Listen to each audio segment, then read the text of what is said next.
सारे एक साथ प्रदर्शित नहीं हो पा रहे हैं, इसलिए यहाँ पर एक बार शॉर्ट रूप में उनके क्रियात्मक समूह के केवल सूत्र मात्र से ही हम रिवाइज करेंगे। पहला है कार्बोक्सिलिक समूह, दूसरा है सल्फोनिक, तीसरा एनहाइड्राइड, चौथा एस्टर,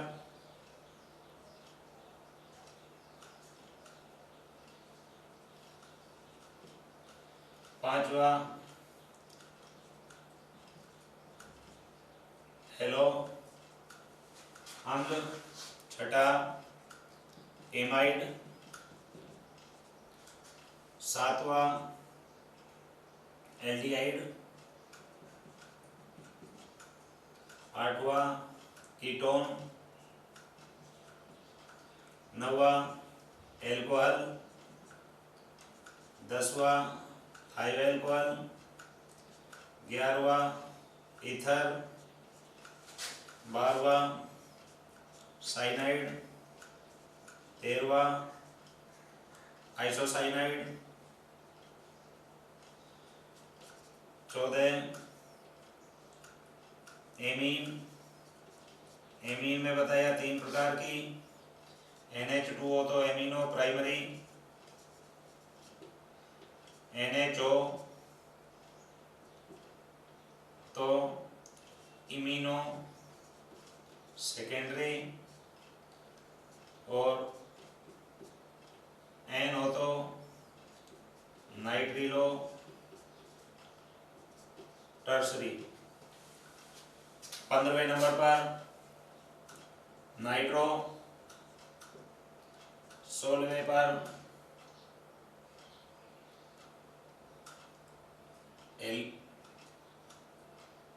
एल्केन, 17वें पर एल्कीन, और 18वें पर एल्काइन। एन, इन और आइन, इस तरीके से ये प्रक्रियात्मक समूह हैं जो किसी भी रासायनिक गुण प्रॉपर्टी के लिए, केमिकल प्रॉपर्टी के लिए, रासायनिक गुणधर्म के लिए ये प्रदर्शित करते हैं। अब इन क्रियात्मक समूह में अब हम जो भी अपने सिलेबस के अंतर्गत आएगा उन सिलेबस के अकॉर्डिंग इसके बाद में 19वें में जो आता है वो हेलो एक से जुड़ जाएगा। इसमें हेलो के अंदर जैसे कोई भी जो यौगिक है, क्लोरीन, ब्रोमीन, आयोडीन या फ्लोरीन, इनसे संबंधित जो भी जुड़ता है वो सारे हेलो यौगिकों के अंतर्गत आ जाएंगे। हाइड्रोकार्बन का एक हाइड्रोजन परमाणु का इनसे जुड़ने पर हेलो यौगिक बनते हैं। अब वो हेलो यौगिक है, उनका अध्ययन हम 10वें चैप्टर में जो करेंगे। तो ये प्रमुख क्रियात्मक समूह हैं जिनके वरीयता का क्रम यही है। इनके अगर इनमें से कोई भी 2 आ जाते हैं तो हम देखेंगे कि जो सारणी में जो ऊपर है वो क्रियात्मक समूह है और जो उसके नीचे वाला प्रतिस्थापी के रूप में लिखा जाएगा। आईयूपीएसी पद्धति में जो आईयूपीएसी इस पद्धति के अंदर अगर आपके पास में 2 क्रियात्मक समूह एक ही श्रृंखला के अंदर उपस्थित हो, जैसे यहाँ पर अपने लगा हुआ है OH और यहाँ पर है CHO, तो अब यहाँ पर हम देखेंगे कि मूल क्रियात्मक समूह क्योंकि 2 है, OH भी है और CHO भी है, तो CHO पहले वरीयता क्रम में पहले कौन आ रहा है, CHO आ रहा है, इसलिए ये तो क्या हो गया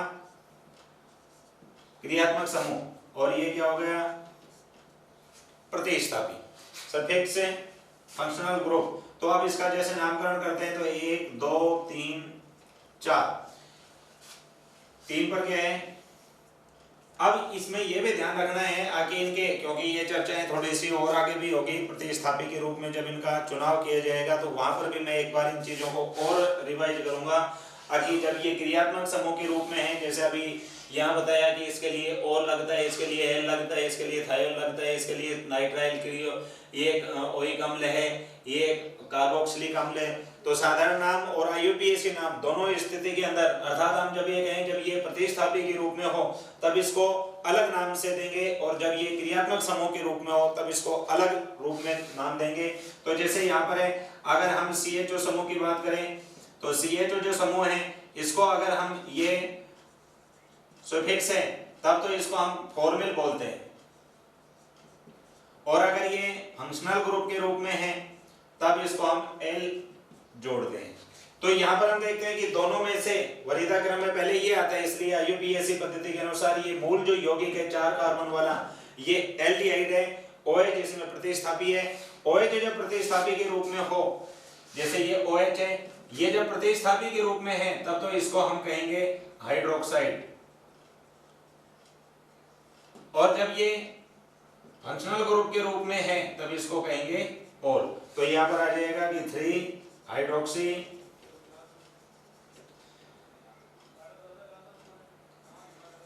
ब्यूटेनेट। तो इस तरीके से इनका नामकरण जो करते हैं वहां पर ये हमें वरीयता क्रम जो बहुत काम में आएगा। उन चीजों को थोड़ा सा और आगे हम अब बढ़ते हैं। अभी हमने क्रियात्मक समूह और हाइड्रोकार्बन के इन बातों की चर्चा कर ली। विशेष बात जो, क्योंकि अभी इस क्षेत्र के अंदर दूसरा जो क्लोज चेन है, ये क्लोज चेन वाले कंपाउंड अपने हर चैप्टर के अंदर कहीं ना कहीं जो भी हम पढ़ेंगे, जैसे अगर आप अल्कोहल के बारे में पढ़ रहे हो तो अल्कोहल के साथ में फिनोल भी है।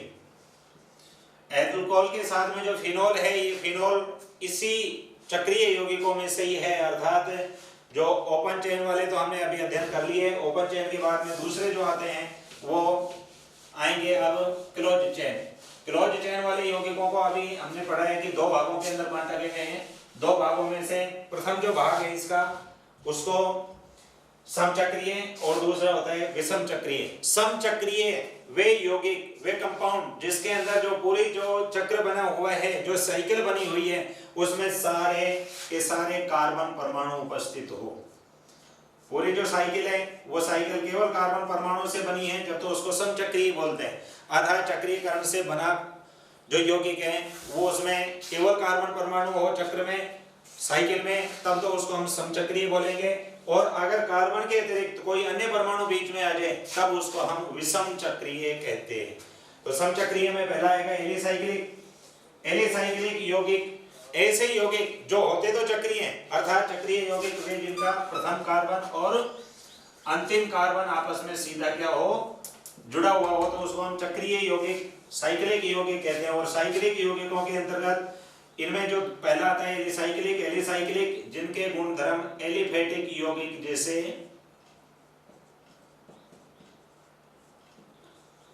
के समान हो, एलिफेटिक यौगिक के समान ही। फिर ये 2 भागों में बांट दिए गए हैं इनको भी, एक तो संतृप्त और असंतृप्त। अगर हम बात करें जैसे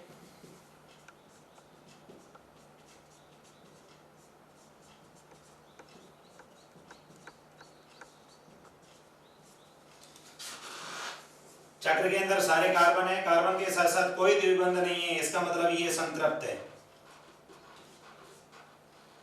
इसको हम बोलेंगे साइक्लो हेक्सेन। साइक्लो हेक्सेन है। अगर हम इसको शॉर्ट रूप में दूसरे किसी यौगिक का अगर इसमें भी देखें तो ये प्रत्येक जो कॉर्नर है, इस कॉर्नर पर कार्बन की संयोजकता पूर्ण लिए हुए है CH2 तो इसको हो गया साइक्लो प्रोपेन। इस तरीके से चक्रीय रूप आ गया। असंतृप्त के अंतर्गत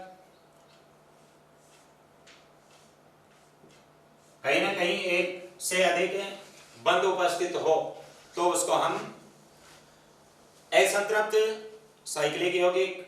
इसके अंदर यहां जैसे द्विबंध आ गए हैं, अगर यहां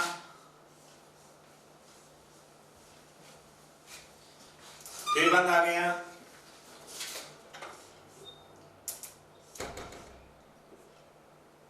यहां द्विबंध आ गया, तो यहां पर इसकी गिनती यहां से होगी 1 2, तो यहां पर आ जाएगा 1 2 साइक्लो हेक्सेन। तो यहां जो जिसमें एलिसाइक्लिक यौगिक जिनके गुणधर्म है जो एलिफेटिक यौगिकों के समान होते हैं लेकिन चक्रीय रूप में होते हैं, कार्बन प्रथम कार्बन और श्रृंखला का अंतिम कार्बन आपस में सीधा जुड़ा हुआ हो, तो उसको हम एलिसाइक्लिक यौगिक कहते हैं। एलिसाइक्लिक यौगिकों में भी दोनों प्रकार के होते हैं, गुणधर्म वही एलिफेटिक यौगिकों के समान होंगे। इनमें संतृप्त तो वो होते हैं जहां पूरी श्रृंखला में कहीं द्विबंध त्रिबंध नहीं हो, केवल सारे बंध एकल हो, तो उसको हम संतृप्त कहेंगे। और अगर श्रृंखला में कहीं एक या एक से अधिक द्विबंध या त्रिबंध है तो हम उसको एलिफेटिक, जो एलिसाइक्लिक यौगिकों के अंदर असंतृप्त श्रेणी के अंदर लेकर आएंगे। अब इसके बाद में दूसरा होता है इसी में एरोमेटिक यौगिक। एरोमेटिक यौगिक वे होते हैं जिनके विशिष्ट प्रकार की सुगंध होती है। अब यहाँ पर विशेष बात जो एरोमेटिक के लिए ही बताई गई थी, वो एरोमेटिक यौगिक क्या होते हैं? एरोमेटिक यौगिक वे होते हैं जो इन